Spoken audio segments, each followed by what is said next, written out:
In Louisiana, popular TikTok creator turned suspected killer Terryon Thomas timeline of events has been released. We're going to cover all of that. Country music icon Garth Brooks is scrambling after sexual assault allegations surface. And an Arizona man is arrested for the murder and decapitation of his mother. These stories and more coming at you today, Tuesday, October 8th on Real Life Real Crime Daily, and I'm Jim Chapman. I'm Woody Overton. And it's October 8th. It is October the 8th, and it sure don't feel like October the 8th. They said today, well, yesterday, because we're recording a day early, it's the last day of the 90s, and no humidity, and it's going to be in the 80s from now on. Right. Which is going to be nice, right? Yes, it'd be very nice. And Hurricane, is it Milton? Yes. Yes. Y'all were praying. Look at Woody. He ain't as bad with the names as he says he is. Something about hurricanes. But praying for y'all, be prepared. And it looks like Florida's going to get hit again. The same people in the same area. And we know what y'all are going through. And we're doing these shows and everything, but it just doesn't mean anything when you're going through that kind of shit, right? That's right. And just two quick things on that. First of all, it's October, and that is Breast Cancer Awareness Month. And I know with my family and what my wife does, she's made her life's work, being on the front lines of breast cancer, and very close to our heart. And so, ladies, get your mammograms, and men can get breast cancer. Yeah. So if you feel a lump or something like that and you're a man, go get it checked out. Yeah. I saw Sheriff Jason Arndt did one of his vehicles. They're marked units in pink now. Yes. Yeah. Looks really cool, and anything that brings attention to that. Support awareness and all that, for sure. And, of course, Woody mentioned that hurricane and multiple, all the prayers we can give, not only for Florida, but for North Carolina. Yes. Which, man, it's such a sad situation. That is horrible, and y'all, talked about it every time we record it, and, of course, we know what it's like to be in the aftermath and with no power and electricity, and your home's destroyed and everything else, and hearts and prayers go out to y'all. Yeah, amen to that. So let's get down to some true crime time for Tuesday. Well, and since last time we joined you, a lot has happened with one particular case, and that is a very popular TikToker by the name of Terryon Thomas was arrested after it is alleged she has killed a Baton Rouge therapist. So to catch you up on that a little bit, a therapist by the name of William Abram, I think it's Abram, was found wrapped in a tarp in Tangipahoa Parish. And this was on this past Sunday. So this sparked an intensive investigation. Obviously, you find a man wrapped in a tarp, and eventually they linked all of this to an individual that was a TikTok creator that has like millions of followers. His name is Terryon Thomas, and he goes by the name on TikTok of Mr. Prada. He became the prime suspect, and shout out to Unfiltered with Kieran Chawla, who released a timeline of events on that, and I'm just going to cover that with you. September 28th at 11 a.m., surveillance video showed Abraham, I think it is Abraham, arriving at Thomas's apartment complex. According to the affidavit that was released, a violent physical altercation took place inside of that apartment. Now, in the afternoon, just hours later, investigators say witnesses observed Thomas struggling as he dragged an object wrapped in a blue tarp, never a good sign, down the stairs of his apartment complex and loaded it into Abraham's vehicle, which is a 2018 black Lincoln MKZ. It's not clear whether those witnesses saw Thomas dragging the object immediately after the altercation or if there was a significant time gap. I would imagine there would have to be some time gap because he had to wrap him in the tarp, etc. September 29th, the next day at 8:25 a.m., a Tangipahoa Parish Sheriff's deputy responded to a call regarding a suspicious item wrapped in a tarp along Highway 51 near Fluker. Deputies identified that item as Abraham's remains. Investigators noted that Abraham was wearing the same clothes he had been seen in on surveillance footage when they entered Thomas's apartment that previous day. Court documents revealed that Abraham's body was wrapped in a gray comforter with dark-colored duct tape surrounding it. The documents also stated that Abraham's head was covered with a dark towel and that it appeared to be blunt force trauma to his head that killed him, at least that they noticed. September 29th, that same afternoon, Abraham's vehicle was spotted at the Jubin Crossing Shopping Center in Denham Springs. Y'all, that's a mall area here locally. Surveillance footage from the business was obtained from Academy Sports and Outdoors, and it reportedly showed Thomas exiting the Lincoln and walking into that store. And the Tangipahoa Sheriff's Office, they issued a BOLO bulletin regarding Abraham's missing vehicle. So, next day, 12:20 p.m., Baton Rouge police locate Abraham's vehicle at an apartment complex near Sherwood and Coursey in Baton Rouge. When officers attempted a traffic stop, the driver, identified by investigators as Thomas, he flees the scene, crashes the vehicle into several parked cars. He gets away. That afternoon, September 30th, investigators said after the pursuit, Thomas was given a ride from the Sherwood Forest area to his apartment near Picardy, which is on Essen Lane in Baton Rouge. A search warrant was obtained, and the EBR Sheriff's Office deputies, they searched his apartment. According to the arrest warrant, deputies found evidence of a violent altercation, including significant amounts of blood and multiple sharp objects and other weapons throughout that apartment. He didn't clean up after himself, right? That evening, the Tangi Sheriff's Office released photos of a black male identified as a person of interest in Abraham's case. The image captured from surveillance footage at Academy was also released before Thomas was officially named a suspect several hours later.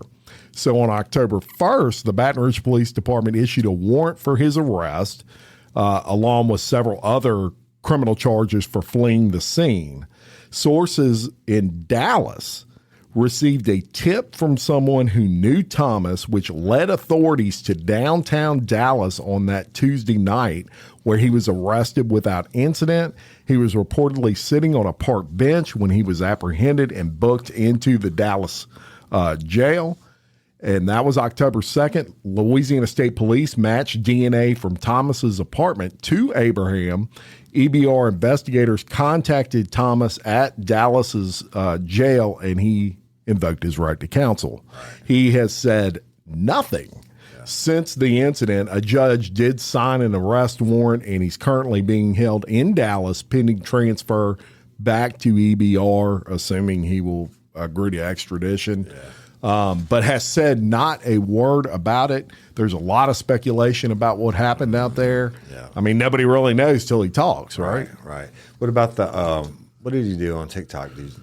I saw a few of the videos that the media was posting. It wasn't really anything specific, just kind of doing his own thing. He was just talking. He didn't really have a subject.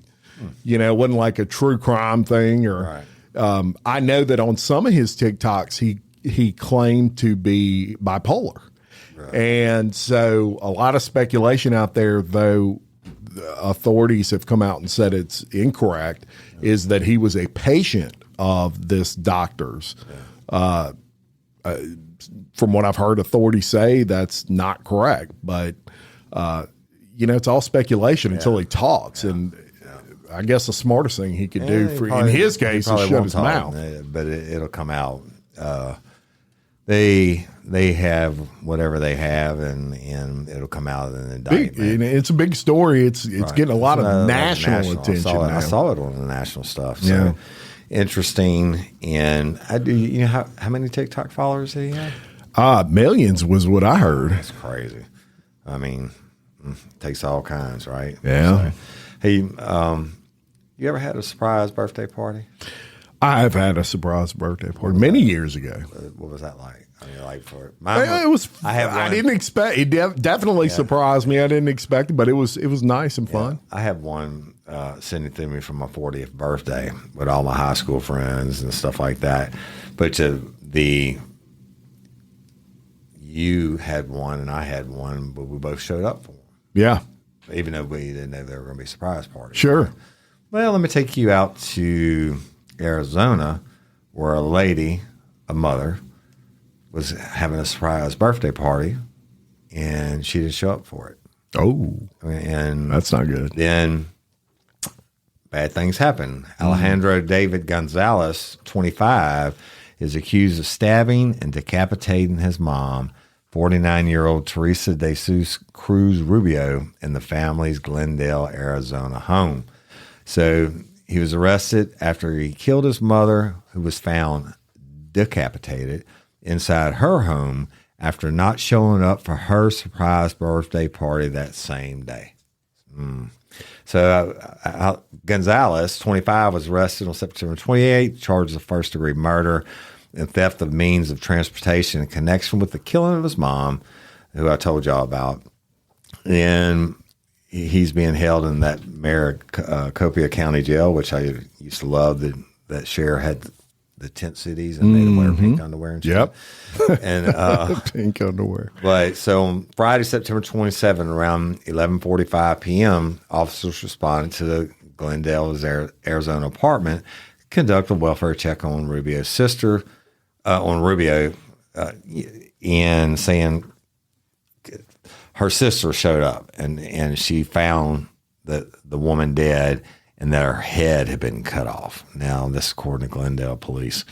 And according to the probable cause statement, authorities said Rubio's body was underneath a blanket with her decapitated head nearby, and that there was blood throughout her home.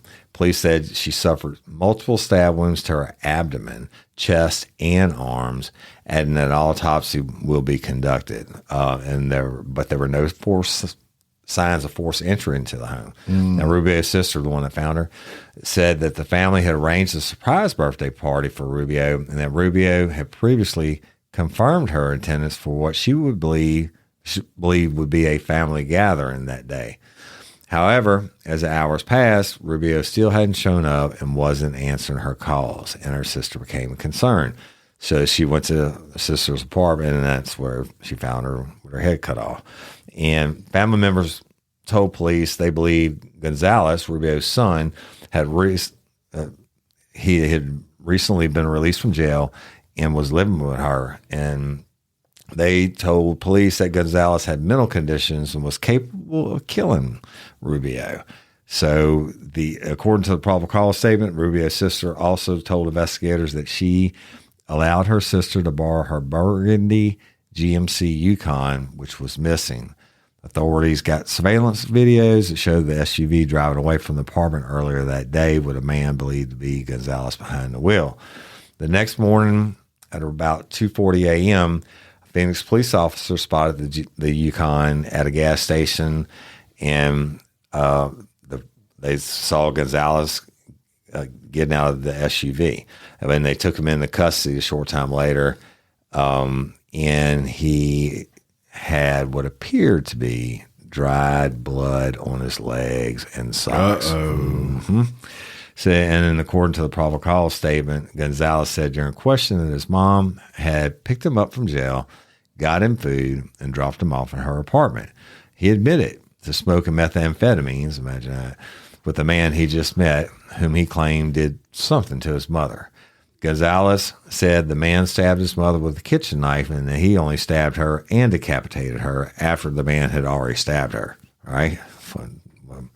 I mean, whatever. Right. At this point in the investigation, authorities do not believe there's enough evidence that suggests that Gonzalez had an accomplice. And that's, according to all the videos and stuff.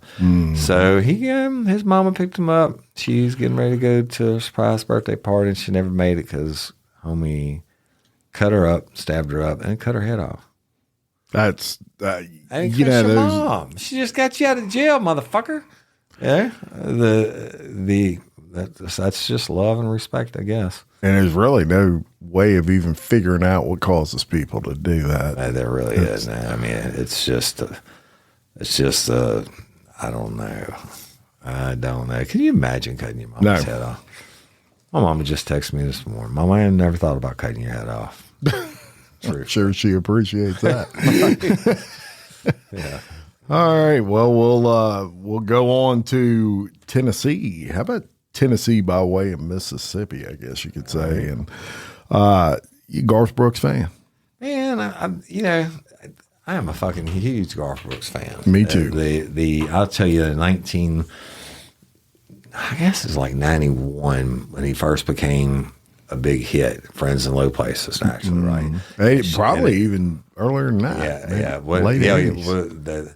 I guess it would be around first album, because I'm gonna tell you what, I went and bought my first pair of cowboy boots, and they were elk skin. Garth came out, and the hats were coming back, and all that. But and then shout out to Chase Tyler and Chase Tyler Band when we end the Crew Bash every year. Last song of the night, you've seen it. I get up on stage to sing "Friends in Low Places." Yeah. I love him, Garth Brooks. I think he's a class act. I don't, agree with everything view wise and everything that he does. But he got divorced from Trisha Yearwood. No, they're married still. Okay, but they live on the same compound as his ex-wife. Yeah, correct. And so they could raise kids together. Yeah, you got to respect that. You got to respect that, and he's in the news right now. Let's just say that. Call him Baton Rouge. Right. Well, country music superstar Garth Brooks is doing what he can to filter out commentary and minimize speculation amid reports of sexual assaults, allegations. The Friends in Low Places singer made headlines on Thursday, October 3rd, after being hit with a lawsuit alleging sexual assault and battery by a former employee. The defendant alleged a series of assaults that took place in 2019. The defendant, who filed as a Jane Doe, alleges the singer had raped her while working as a makeup artist for his wife. What year? This was 2019. The incident was said to have occurred on a work trip in a Los Angeles hotel room. The incident reportedly took place as the singer was taping a Grammy tribute performance. That particular lawsuit was also filed in California. Both Brooks and Yearwood frequently post on their Instagram accounts, and they show, different aspects of their lives. So it took a lot of people by surprise that this was coming. I can tell you, I went through the entire lawsuit with Garth Brooks in particular, and it's very graphic, but I have some doubts on this one, and just some strange occurrences. And I would never go as far as to say, I wasn't there. I don't have any direct knowledge of what happened, didn't happen. That's up to the courts to figure out. Right. But there are some questionable things with this lawsuit that I covered in my podcast, Exposed. So you can check that out if you want. But shout out to you on being top of the charts. Oh, Exposed man. Files. Exposed Files. Exposed Files. Say it. Exposed scandalous files of the elite. Not only did he reach like the top 25 of society and culture, but now you reach the top 250 in the Apple Podcasts. Overall. Yeah, that's amazing. Yeah, it's mind blowing. But go listen to it. We did cover this case actually in detail, and I dropped that today. Actually, I dropped that as well. So listen to 2 episodes today. This one, and I think I listened to Exposed. Well, P. Diddy was a singer too, wasn't he? He was a rapper. He's a producer.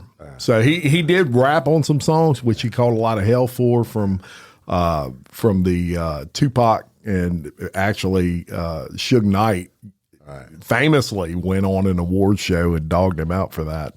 But he was primarily a producer, and he would discover talent and build talent is what they thought. Like Michael Jackson, everybody in town, allegedly. Obviously, P. Diddy has got issues, right? And he's got a lot of like issues. Michael Jackson, and some people still say Michael Jackson didn't do whatever, bullshit.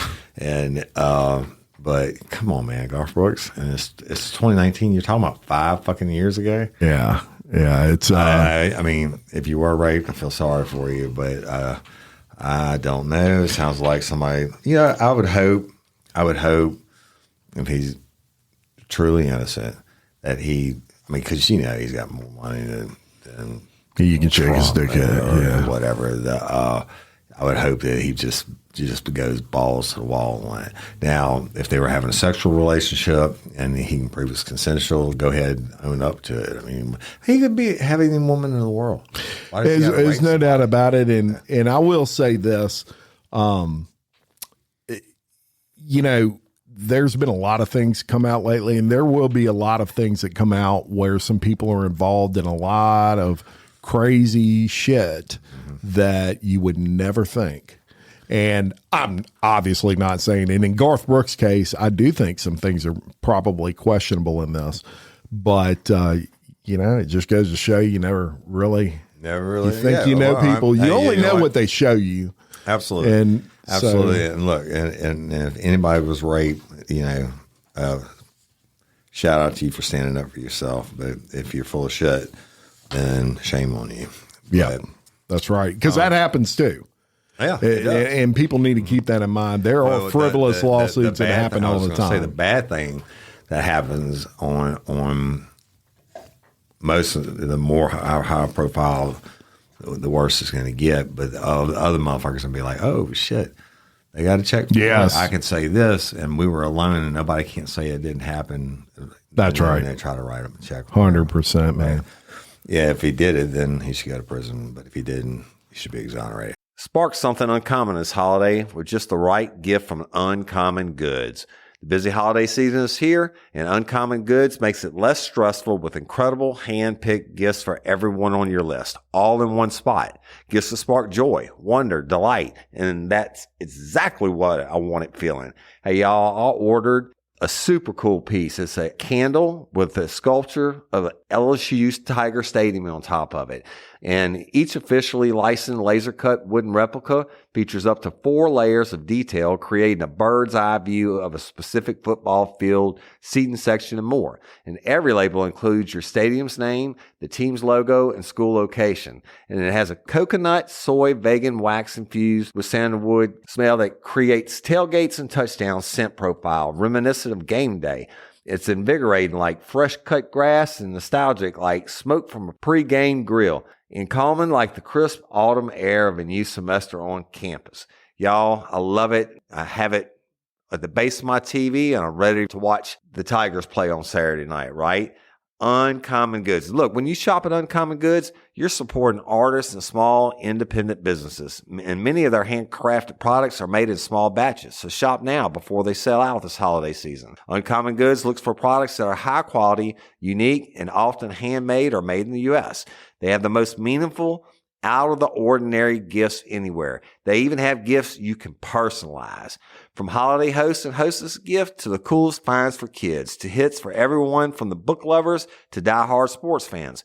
Uncommon Goods has something for everyone, not the same old selections you can just find anywhere. And with every purchase you make at Uncommon Goods, they give $1 to a nonprofit partner of your choice. They've donated more than $3 million to date. So to get 15% off your next gift, go to uncommongoods.com/RLRC. That's uncommongoods.com/RLRC for 15% off. Don't miss out on this limited time offer. Uncommon Goods, we're all out of the ordinary. Hey, y'all, let me tell you about Gobble. All Gobble meal kits are pre-prepped. That means less work for you and less waste in your kitchen. Their meal kits include everything you need so you can save time at the store or just skip that trip entirely. I got the box in and I had 3 different meals. I had a Kung Pao chicken, crispy fish tacos, and a beef bourguignon, however you say it. But let me tell you about the classic beef bourguignon. Look, it came with beef pot roast and a beef broth concentrate, red wine demi-glaze, cremini mushrooms, cipollone onions, mashed potatoes, baby carrots, and rosemary thyme butter. It was so easy to make. Literally like 15 minutes it took Cindy. And let me tell you something. All the dishes were fire, but this thing was like a taste explosion in my mouth. It's just unreal. We got to spend more time together and more time doing the things we love because everything came in this one single box right to my door. So see what a difference Gaba will make for your household. Right now, they're offering my listeners a fantastic limited time deal. You get $120 off across 4 boxes plus free shipping and free cookies. And let me tell you, those cookies, I ate one that was sin baked and it was delicious. Go to gobble.com/real life. That's GOBBLE.com/real life for $120 off your first 4 boxes. This offer is not available on the home site, so don't miss out.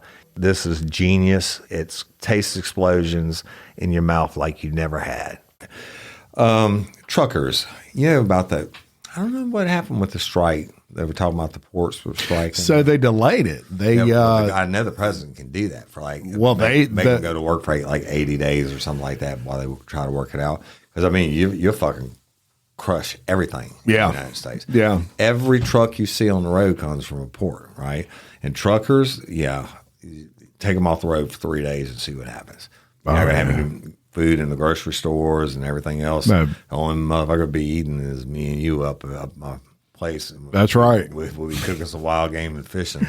Listen to Hank Williams Jr. But, you look at truck drivers, man, Cindy's going to laugh when I say this, but I used to say, man, I'd be in the middle of this high profile shit. I'd be like, I wish I could just be a truck driver. Yeah. It'd give me a sleeper cab and just go drive across the country and see and the be by whole myself, country, be an introvert and whatever. Well, good and bad in every profession. So let me tell you about a dude named Joel Adam Sassman. And he is charged with criminal vehicular operation causing the death of an unborn child. Now, he's a Minnesota truck driver, and he was, they say, allegedly, on a sex site just before rear-ending multiple cars, including an SUV containing a pregnant mom and 3 young kids. The mom's unborn child was killed as a result of the crash. Well, crashes happen, right? Well, here it comes.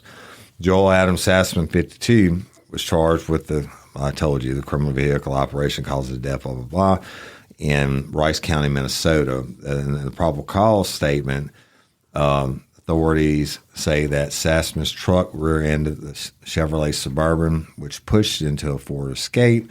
Then the Ford Escape hit a Honda Accord, which pushed into a ditch.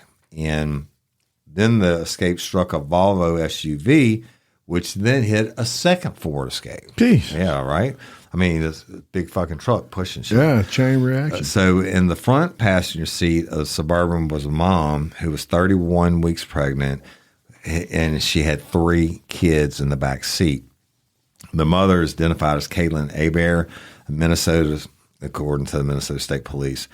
And she was taken to the hospital when they did an emergency C-section, and the unborn baby died of blunt force trauma. So she must hit the steering wheel, right? Right. But prior to the crash, this is where it gets not good, but it gets fucked up. Prior to the crash, authorities say that Sassman had been searching a sex site and sending online messages while driving his 18-wheeler. Oh. So that's a perfect time. They said the defendant also did not have his full attention dedicated to the act of driving his vehicles.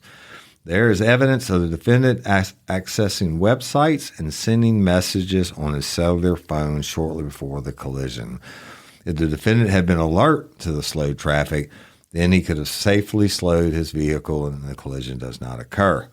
And investigators found that leading up to the crash, Sassman sent eight sex chats, made several searches on a sex website, and sent a message to a woman on Instagram and changed the orientation on his phone to landscape 5 times. I don't even know what that means. Turning it. From sideways. From portrait to landscape. Oh, so he's videoing, or maybe he's looking at a picture. Yeah, that's it. You're right. Wanting to right. make it cover the whole screen. Right. I would imagine. So it's 5 times, among other actions.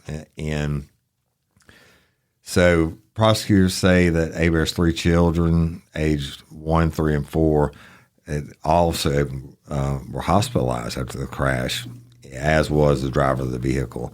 Man. The 4-year-old son suffered scratches and bruises. 1-year-old received one. Can you imagine doing this? My sweet baby girl, my granddaughter just turned 2 months yesterday. I can't imagine the 1-year-old.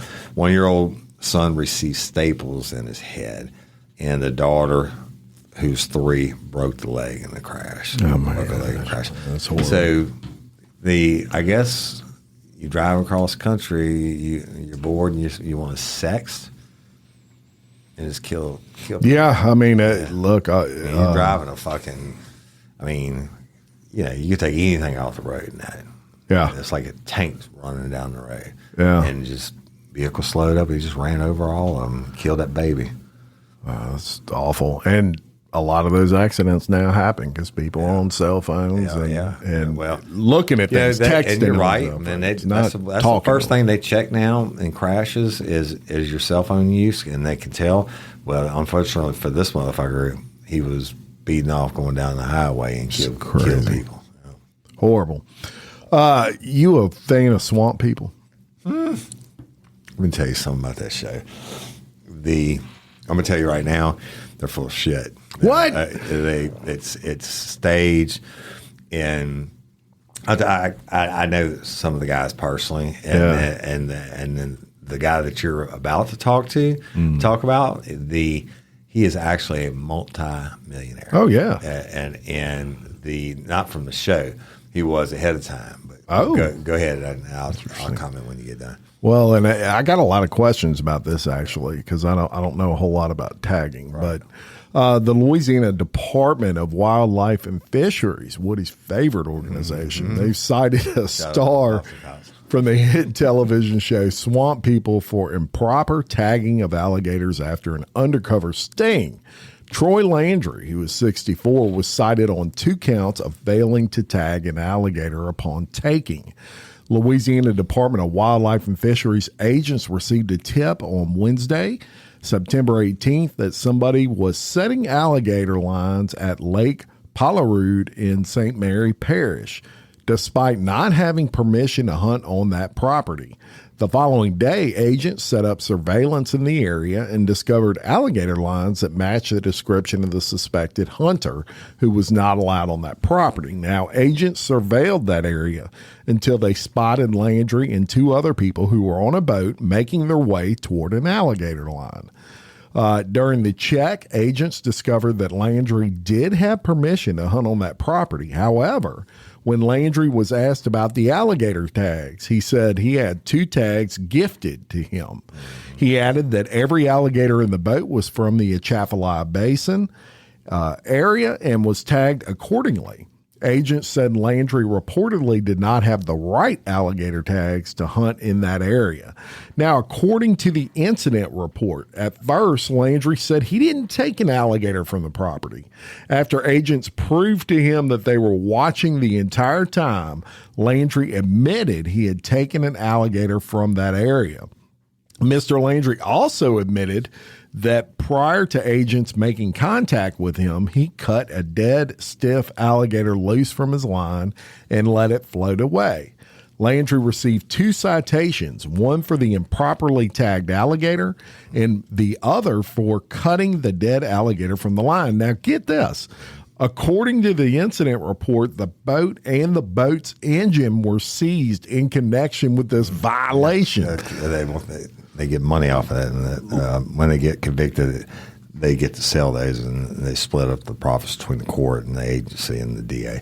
Well, obviously, Landry is among the group of Louisiana alligator hunters on Swamp People, and that show has been airing. Shoot 'em since 2010. Yeah. So look, one of the longest running successful shows out there as far as reality TV is concerned nowadays. But a couple of questions on this. Number one, who cares? Why are there tags for alligator? And look, I love alligators. People don't jump on me. What I'm saying is there's a million of them. But let me tell you here. why. Let me tell you why. Before the show started, and that way back when, I'm talking about 20, 30 years ago, there weren't that as many as there are now. Now, here's the reason why. You have like Hebert's alligator farm in Ponchatoula, right? So they breed alligators. And for everyone that they keep, they have to release X amount into the swamp. But what they do on the tail of the alligator, they have those little bump things. I don't know if you would call them like little mini fins or whatever. They have to clip, I think, 2 of them off of each one, that's showing that this alligator was born in captivity, and they released them. Well, then the numbers grew so much to help control the population, and the Department of Wildlife and Fisheries issues X amount of tags. And now it's kind of like a grandfather system. It's hard as fuck to get an alligator tag. And it's only... Is it really? I think it's only the month of September is when it's only 1 month a year that it used to be. Only 1 month a year that you had to have a tag and that you go out and hunt alligators. Yeah. So the tagging restrictions are very detailed. When you tag the alligator, like the one he cut that was dead, if you have an alligator on your line that's dead, you got to use a tag on anyway. But you only got an X amount of tags, right? Right. You may only have that's 2. why he cut the line. You cut it and let it go because the water's hot and the meat's going to be no good and what have you. They also do it by areas and like deer's hunting areas are throughout the states broken down area 1 through 9 and so it's really restricted, but they have scientists. It's not, and I affectionately refer to them as possum cops. They're my good friends. They do good shit, and they also control the waterways and active work. Boat crashes and stuff like that. They're the enforcement branch, but they also have the side that studies animals. Yeah. And like deer, the biologists that study the alligators, and when they give the tags, it's to help control the population from showing up in people's yards, or like deer. People understand if there was no deer hunting season, the deer would literally fucking starve to death. Yeah. It's to help control the population. But Landry, I know his son, and they Jacob. He's a super cool dude. They got a processing plant down there that's for millions and millions of dollars. Yeah. So he not only goes out and hunts himself, everybody brings the alligators to him, and he buys them from them and resells it. Gotcha. Whether it be the meat or the skins or whatever. But, interesting. I'm pretty sure. But they can take your boat? Oh, yeah, they take everything. Holy smokes, Look, if you get busted like on a deer hunt violation or whatever, they can take your truck, your rifles, of course, they take the animals and anything else. And, wow. And you look, they don't want to fuck with those dudes. They do a good job, even though if they're going off incorrect information. Swim can tell you about that. But anyway, so let's go. I'm going to stay out of trouble. Let's go. But shout out to those guys. I mean, you know what? The one thing about them, being a regular cop, you might show up on a call and whatever, somebody might have a gun or not have a gun. You approach a motherfucker in the woods or on the water like that, you know they are. Oh, yeah. And I had one old game warden friend of mine, he's now deceased, that he told me he'd been after this one guy forever. This guy was like killing 20, 30 deer way back when we didn't have any deer hard. Hey, y'all, changing my wardrobe from summer to fall, it's never easy. Luckily, Quince offers timeless and high-quality items I adore, ensuring my wardrobe stays fresh and I don't blow my budget. And there's nothing easier than going to Quince and choosing these high-quality items, like cashmere sweaters from $50, pants for every occasion, washable silk tops, and so much more. The best part? All Quince items are priced 50 to 80% less than similar brands.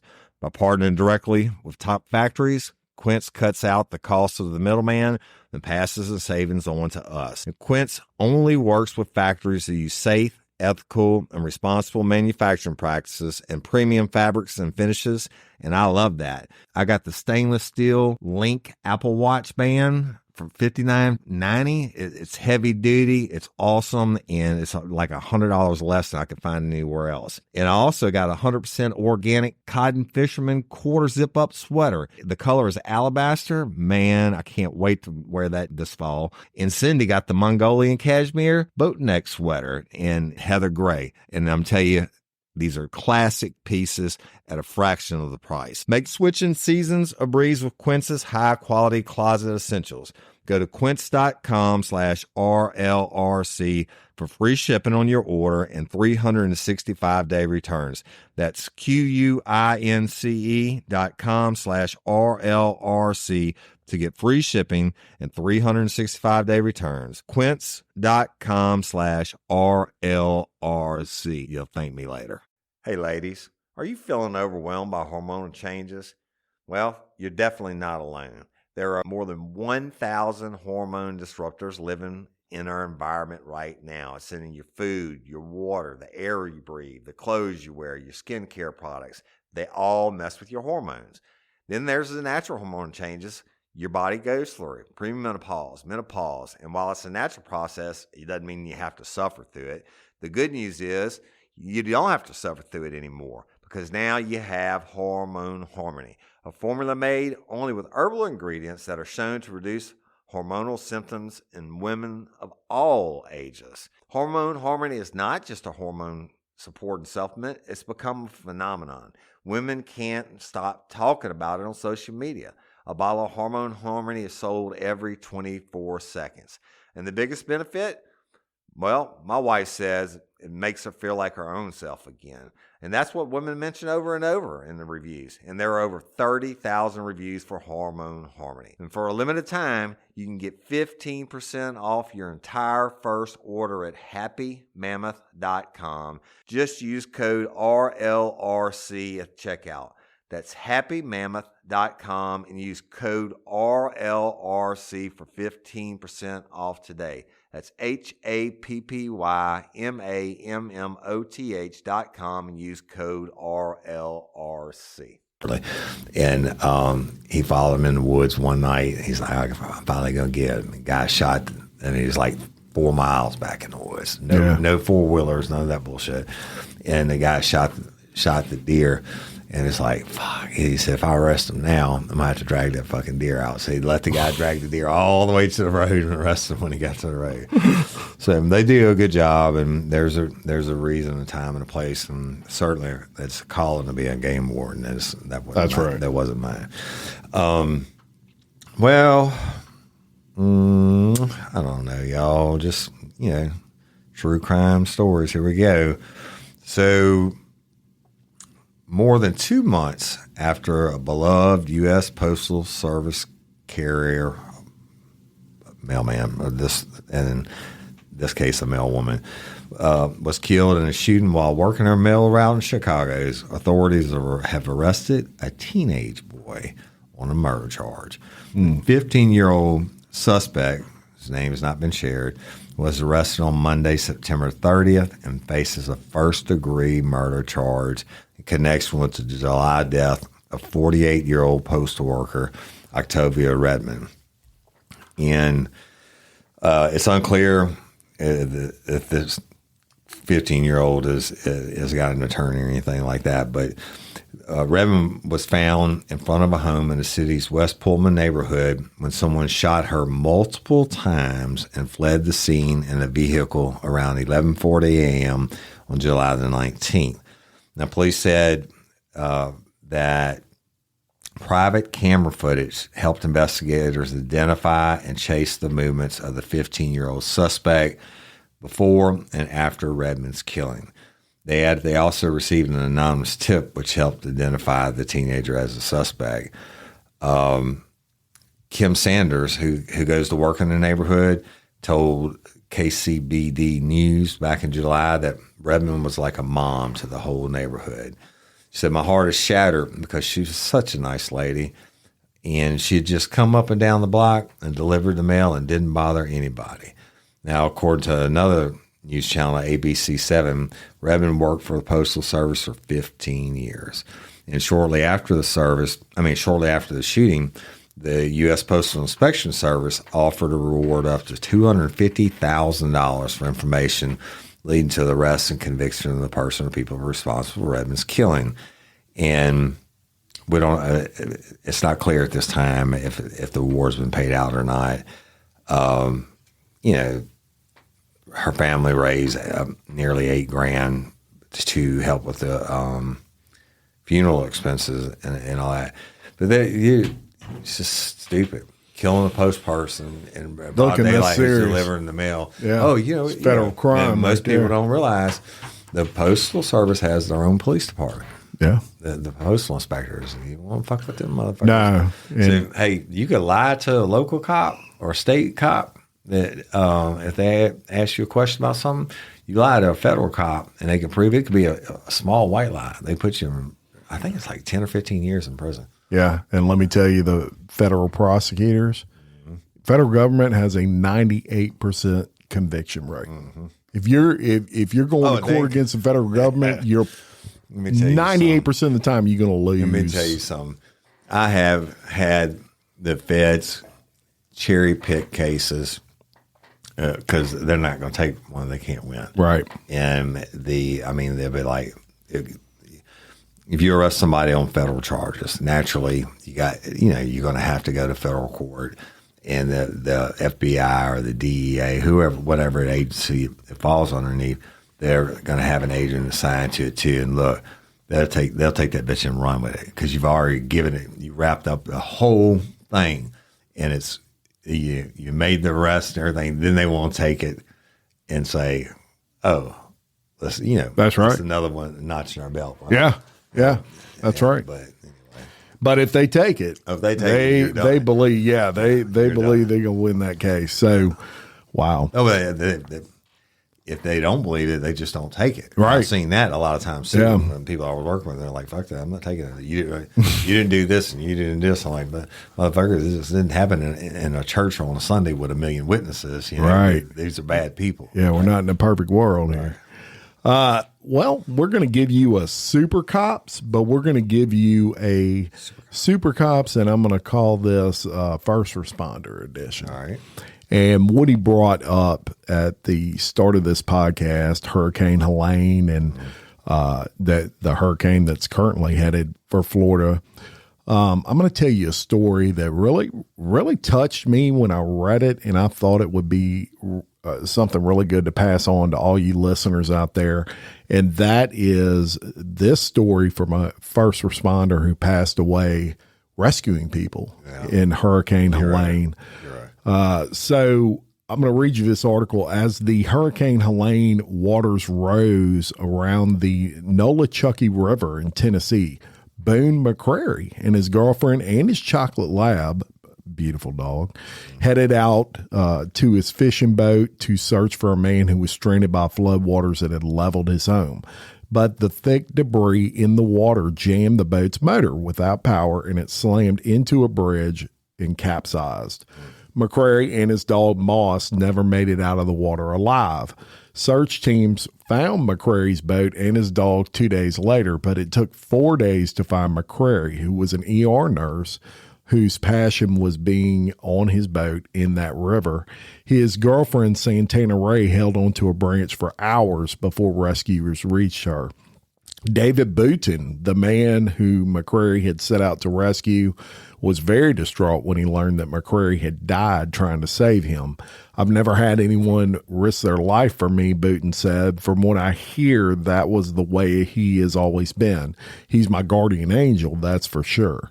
The 46-year-old recalled how the force of water swept him out his front door and ripped his dog, Buddy, the best friend he said he had, from his arms. Booten was rescued by another team after clinging to tree branches in the raging river for 6 hours. Buddy is still missing, and Booten knows he couldn't have survived. McCrary is one of at least 230 people killed by Hurricane Helene's raging waters and fallen trees across 6 states, including Florida, Georgia, North Carolina, South Carolina, Tennessee, and Virginia, and was among a group of first responders who perished while trying to save others. The hurricane caused significant damage in nearby Unicoi County, where flooding swept away 11 workers at a plastics factory and forced a rescue mission in Irwin, Texas, at a hospital. McCrary, an avid hunter and fisherman, spent his time cruising the waterways that snake around Greenville, Tennessee. When the hurricane hit, the 32-year-old asked friends on Facebook if anyone needed help. That from his sister, Laura Harville. That's how he learned about Booten.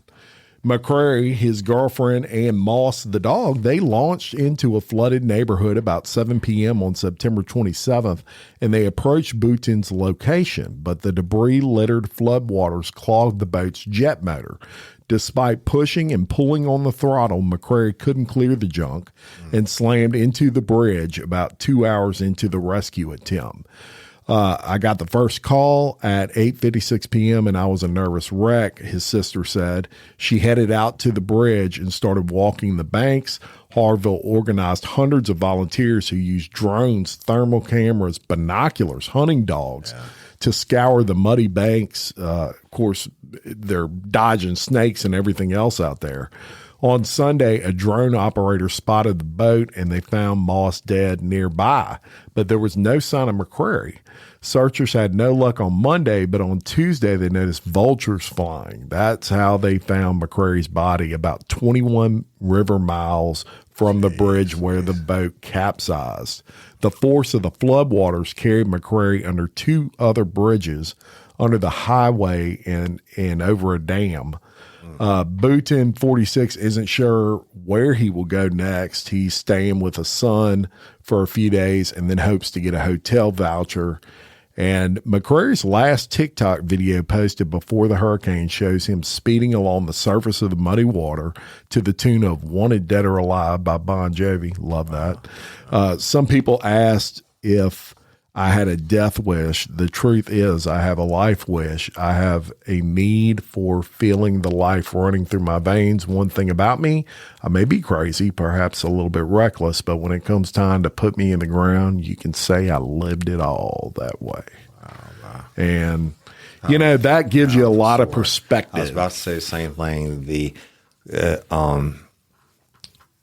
We've lived so many storms and of course, great flood in 2016 and things like that. But the people, they hear about it on the news. They see the destruction and stuff like that. But damn it, you just don't get it unless you've been through it. And that's right. I know these people, going out in the boats and stuff and trying to save other people. It's such a hero thing to do, but people just do it. Yeah. And it's so dangerous, and there's nothing more powerful than moving water. That's right. And I mean, not fire, not wind, nothing is more powerful than moving water. And that boat, I can see what happened. The intakes get clogged with all the shit that's floating down the river, and they probably hit one of his pilings, right? Yeah, likely. And I'll tell you what, I had a friend who went out there just this past weekend and came back and said there's not the first power company in North Carolina in that area. There's not the first FEMA company anywhere in that area. It is literally people saving people. And this person said there's likely thousands of deaths. Oh, they haven't even scratched the surface of looking for people. And there's going to be so many there. Just like after Katrina, so many that are still missing. Yes. And you're never going to find any part of their body. Yeah, these are up in the mountains, man. It's then different. You talk too about what people don't realize that water it's not like you're in the Caribbean. It's dirty, mud washed water. But guess what? It's carrying all the snakes. It's carrying all the bad shit, all the trash, and bro, when it runs, especially in forest valleys and stuff like that, that body. It's like rapids. 21 fucking river miles. That's what we call nautical miles, bro. It's a long ways. Yeah. I'd have to look it up, and I'm not going to do it right now. But I think it's like 3 times per land mile. So you're looking at us. I mean, I don't know.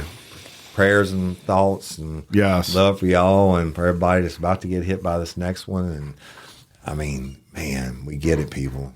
Yep. I don't know. All right. Any final thoughts? That's it. I pray for them people. It's crazy. Yeah. Well, we'll wrap up today's show. And until next time, I'm Jim Chapman. And I'm Woody Overton. Your host of Real Life, Real Crime Daily. Peace.